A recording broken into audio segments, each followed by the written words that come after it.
आह्वान पर दिल्ली में चल रहे किसान आंदोलन के समर्थन में जनपद अयोध्या में गांधी आश्रम इलाहाबाद रोड से शहादतगंज बाईपास तक ट्रैक्टर मार्च निकालकर राष्ट्रपति को संबोधित 15 सूत्रीय ज्ञापन जिलाधिकारी अयोध्या के माध्यम से प्रेषित किया गया और समस्याओं के समाधान की मांग की गई।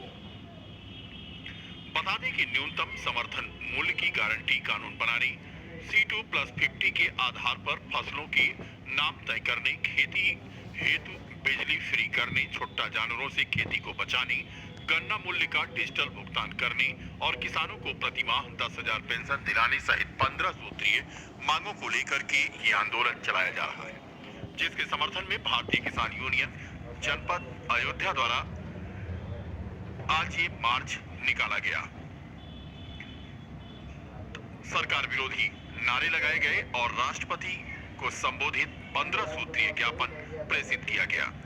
कई दर्जन ट्रैक्टरों और मोटरसाइकिलों के काफिले के साथ बड़े गर्मजोशी के बीच ट्रैक्टर यात्रा निकाली गई, जो शहादतगंज बाईपास पर जाकर समाप्त हुई। जिलाधिकारी के प्रतिनिधि नगर मजिस्ट्रेट राजेश कुमार मिश्रा ने शहादतगंज बाईपास पर ज्ञापन प्राप्त किया। सिविल लाइन स्थित तिकोनिया पार्क में भारतीय किसान यूनियन टिकैत गुट के पदाधिकारियों ने आज मासिक पंचायत की। महिला जिलाध्यक्ष सुमन पांडे के नेतृत्व में यहां पर कहा गया कि प्रत्येक माह की 21 तारीख को मासिक पंचायत होती है। सुमन पांडे ने बताया कि दिल्ली में हो रहे किसानों के आंदोलन को लेकर के आज वो लोग भी समर्थन में धरने पर बैठे हैं। मांगे पूरी नहीं हुई तो 26 फरवरी को ट्रैक्टर रैली निकालकर दिल्ली की ओर कूच किया जाएगा। इसके साथ साथ सर्वसम्मत से 2 लोगों को राम जन्म वर्मा को अयोध्या का जिलाध्यक्ष चुना गया। ये हमारे यहाँ मासिक पंचायत हर 21 तारीख को होती है और गाजीपुर सिंधु बॉर्डर पे हमारे जो किसान आंदोलन कर रहे हैं वो सारी समस्या लेके अभी कल टिकैत जी फोन किए कि रेल मतलब ट्रैक्टर मार्च करिए, लेकिन ट्रैक्टर मार्च हम नहीं करेंगे अब, इसलिए ट्रैक्टर मार्च करने से हमारा कोई मतलब नहीं है। ट्रैक्टर मार्च 25 तारीख और 26 तारीख को हम लोग ट्रैक्टर मार्च करेंगे, रोड पे हाईवे पे रोड पे करेंगे। आज जो हमारी राष्ट्रीय ज्ञापन थी उसको दिया गया और जो हमारे जिले की जनपद की ज्ञापन थी उसको दिया गया है और आश्वासन दिए हैं कि संडे को आप लोग आइएगा, वार्ता होगी और सारी समस्या निपटाने के लिए सिटी मजिस्ट्रेट थे, CO सिटी थे, तो भाई नए आए हैं सिटी मजिस्ट्रेट साहब, तो उनका हम सम्मान कर रहे हैं और देखेंगे भी इनकी कार्यशैली क्या है। एक बार विश्वास तो करना पड़ेगा, तो इनकी कार्यशैली देखते हुए हम लोग इतवार को इनके चैम्बर में बैठ के वार्ता करेंगे जो भी समस्या है, और नहीं निपटती है तो यहाँ आंदोलन ठाना जाएगा। ये आज पुलिस भर्ती लिखित परीक्षा के अभ्यर्थियों के प्रदर्शन को लेकर सपा के पूर्व राज्य मंत्री पवन पांडे ने आज सरकार पर निशाना साधा। उन्होंने कहा कि योगी सरकार में कोई भी परीक्षा ऐसी नहीं हुई जिसका पर्चा न लीक हुआ। योगी आदित्यनाथ जी जब से मुख्यमंत्री बने हैं, कोई आप परीक्षा बता दें इसका पर्चा लीक ना हुआ हो। यही योगी सरकार है। योगी सरकार नौजवानों के हाथों में कटोरा थमा चुकी है। नौजवान बेरोजगारी की ओर बढ़ चुका है। नौजवान परेशान है, पढ़ लिख कर उसके हाथ में कटोरा है। योगी सरकार परीक्षा करा पाने में अक्षम है, इनके अधिकारी अक्षम हैं, इसीलिए सारे पर्चे आउट हो जाते हैं। सारे पर्चे आउट करा देते हैं लोग, और मुझे तो लगता है इसमें सत्ता का संरक्षण है, क्योंकि पर्चे इतनी आसानी से आउट नहीं होते जब तक कोई बहुत बड़ा प्रबंधन ना हो। और उसके बाद योगी सरकार क्या कार्रवाई कर रही है? नौजवानों का पर्चा लीक, इम्तिहान होने पर्चे व्हाट्सएप पे पढ़ने लगता है। नौजवानों के भविष्य के साथ भारतीय जनता पार्टी की सरकार, योगी आदित्यनाथ जी की सरकार खिलवाड़ कर रही है, जिसकी समाजवादी पार्टी निंदा करती है। परीक्षा करा के जब हाई स्कूल का पेपर भी आ रहा है, इंटर का भी आ रहा है, तो ऐसे तो क्या करें? हम यही चाहते हैं परीक्षाएं पारदर्शी हों, बच्चों के भविष्य के साथ खिलवाड़ ना हो, क्योंकि यही बच्चे इस प्रदेश और देश का भविष्य हैं। और हम भारतीय जनता पार्टी की सरकार खिलवाड़ न करे बच्चों के भविष्य के साथ, अच्छे से पढ़ाई लिखाई एग्जाम हो, जिससे कि पढ़ लिख कर सब इस प्रदेश और देश के नाम को गौरवान्वित करें। यही हम विश्वास करते हैं, यही हमें उम्मीद है। समाजवादी पार्टी के राष्ट्रीय अध्यक्ष पूर्व मुख्यमंत्री अखिलेश यादव के निर्देश पर चलाई जा रही पीडीए पखवाड़ा के अंतर्गत मंडलीय व्यापारी पीडीए पंचायत अयोध्या मंडल का आयोजन प्रेस क्लब में किया गया, जिसमें मुख्य अतिथि के रूप में समाजवादी व्यापार सभा के प्रदेश अध्यक्ष प्रदीप जायसवाल मौजूद थे। श्री जायसवाल ने कहा कि जब भी समाजवादी पार्टी की सरकार बनी है, सबसे ज्यादा सम्मान व्यापारियों को मिला है। उन्होंने कहा कि पूर्व मुख्यमंत्री स्वर्गीय मुलायम सिंह यादव एवं पूर्व मुख्यमंत्री अखिलेश यादव के कार्यकाल में प्रदेश में चुंगी व्यवस्था समाप्त किया गया, धारा 3/7 को स्थगित किया गया, व्यापारी के लिए बीमा योजना लागू की गई। उन्होंने कहा कि भाजपा सरकार में व्यापारियों का सबसे ज्यादा उत्पीड़न हो रहा है, व्यापारी आज परेशान है। प्रदेश महासचिव जयशंकर पांडे ने कहा कि समाजवादी पार्टी की सरकार सभी वर्गों के विकास का काम कर चुकी है और व्यापारियों को सम्मान बढ़ाने का भी सपा की सरकारों में काम हुआ है। जिलाध्यक्ष पारसनाथ यादव ने कहा कि सपा सरकार में जो जन कल्याणकारी योजनाएं शुरू की गई थी, उन योजनाओं को सरकार ने बंद कर दिया। समाजवादी पार्टी द्वारा 26 जनवरी से पूरे उत्तर प्रदेश के समस्त जनपद में पीडीए पखवाड़ा कार्यक्रम चलाया जा रहा है। उसी कार्यक्रम के अंतर्गत समाजवादी पार्टी व्यापार सभा की इकाई पूरे प्रदेश में सभी मंडलों में सभी जिलों में व्यापारी पीडीए पंचायत का आयोजन कर रही है। आज उसी क्रम में अयोध्या मंडल कार्यक्रम आज हमारे पत्रकार की कक्ष में किया जा रहा है। इस क्रम में आज इस बैठक के माध्यम से जो हमारे अयोध्या फैजाबाद मंडल के जनपद के अध्यक्ष हैं, उनको निर्देश दिया जा रहा है बैठक करके कि अपने जनपदों में जाकर विधानसभा स्तर तक, जोनल स्तर तक, ब्लॉक स्तर तक और मुख्य बाजारों में जाकर व्यापारियों के बीच बैठकर पीढ़ी जो हमारी रणनीति समाजवादी पार्टी की उसको बताइए, क्योंकि वर्तमान में जो प्रदेश और केंद्र में जो सरकार है उससे व्यापारी समाज बहुत परेशान है और बर्बाद हो रहा है।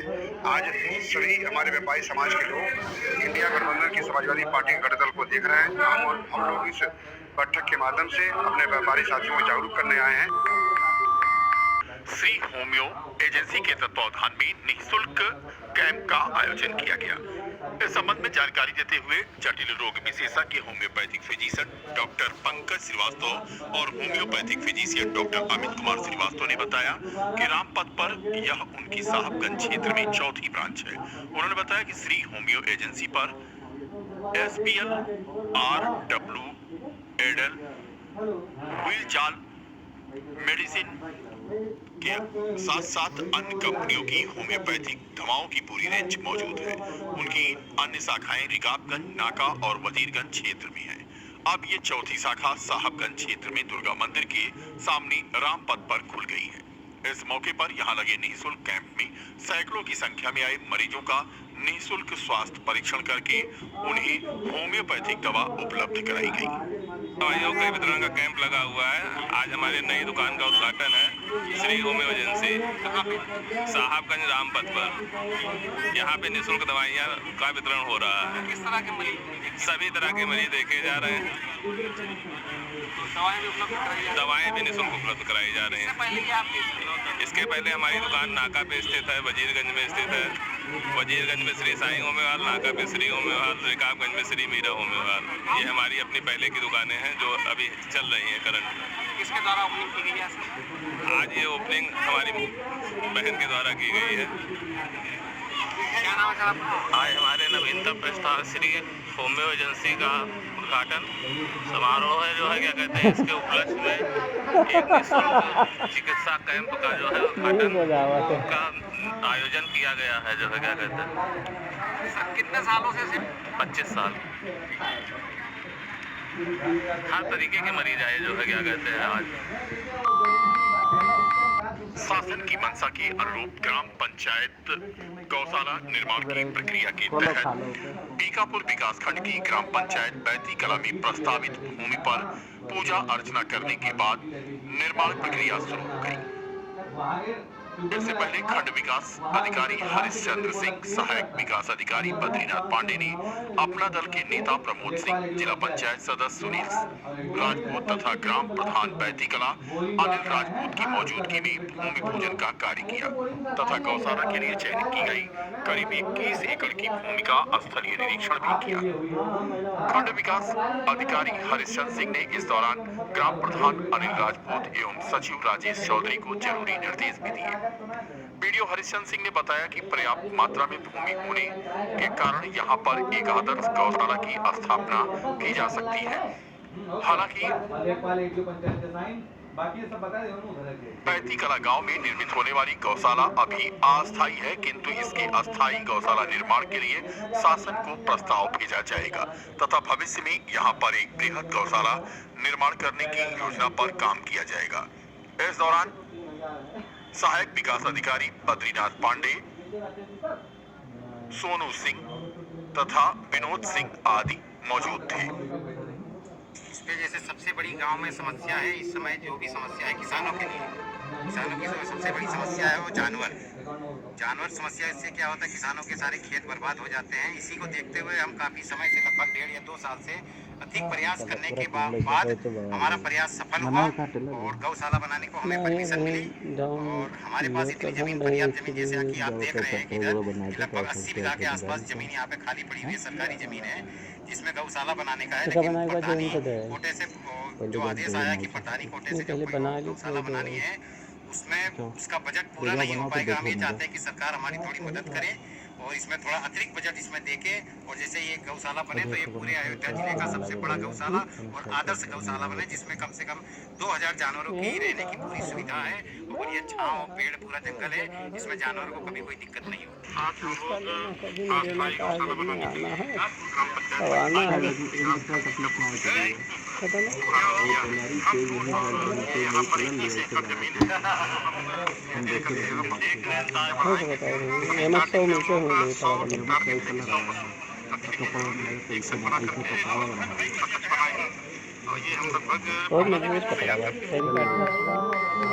शिक्षा क्षेत्र बीकापुर की ग्राम पंचायत मजरुद्दीनपुर में स्थित गुरुकुल चिल्ड्रन एकेडमी में दूसरा वार्षिकोत्सव संपन्न हुआ। स्कूली छात्र और छात्राओं ने सांस्कृतिक कार्यक्रमों से यहां मौजूद लोगों का मन मोह लिया। पहले वार्षिक उत्सव कार्यक्रम का शुभारंभ डायरेक्टर रामचंद्र श्रीवास्तव ने मां सरस्वती की प्रतिमा पर पुष्प अर्पित करते हुए किया। गुरुकुल चिल्ड्रन एकेडमी संस्था से शिक्षा ग्रहण करने वाले छात्र राष्ट्र निर्माण में अपना योगदान देंगे, यह कहना था प्रबंधक रामचंद्र श्रीवास्तव का। यूपी बोर्ड की हाई स्कूल और इंटरमीडिएट परीक्षा कल से शुरू हो रही है। नकलविहीन और सकुशल परीक्षा कराए जाने के लिए 5 जोनल, 11 सेक्टर और 116 स्टैटिक मजिस्ट्रेट नियुक्त किए गए हैं। स्टैटिक मजिस्ट्रेटों पर ही परीक्षा शुरू होने के 1 घंटा पहले पहुंच करके परीक्षा केंद्र पर परीक्षा को सकुशल संपन्न कराने की जिम्मेदारी होगी। बता दें कि जनपद में सीसीटीवी कैमरे से निगरानी जहां की जाएगी, वहीं सकुशल परीक्षा संपन्न कराने के लिए डीआईएस ने आवश्यक हिदायत भी लोगों को दी है। 22 फरवरी से शुरू होकर 9 मार्च तक ये परीक्षा चलेगी। यूपी बोर्ड परीक्षा के लिए प्रश्न पत्र मंगलवार को ही सभी परीक्षा केंद्रों पर पहुंच गए। इसके लिए डीआईएस कार्यालय की ओर से निर्देश भी जारी किए गए हैं। जनपद अयोध्या में बोर्ड परीक्षा 2024 कल 22 फरवरी से प्रारंभ हो रही है, जो 9 मार्च तक अनवरत रूप से चलेगी। इसके तहत सभी तैयारियां पूरी कंप्लीट हो चुकी हैं। 116 केंद्र इस जनपद में बनाए गए हैं स्कूल इंटरमीडिएट बोर्ड परीक्षा के। 116 केंद्र पर केंद्र व्यवस्थापक, अतिरिक्त केंद्र व्यवस्थापक और स्टैटिक मजिस्ट्रेट की नियुक्ति की जा चुकी है। इन लोगों की, तीनों लोगों की उपस्थिति में इन सभी केंद्रों पर पेपर्स पहुंचाया जा चुका है। पेपर्स विद्यालयों के डबल लॉक में स्ट्रांग रूम में रखे जा चुके हैं। केंद्र निरीक्षकों, कक्ष निरीक्षकों की नियुक्ति कराई जा चुकी है सभी विद्यालयों पर।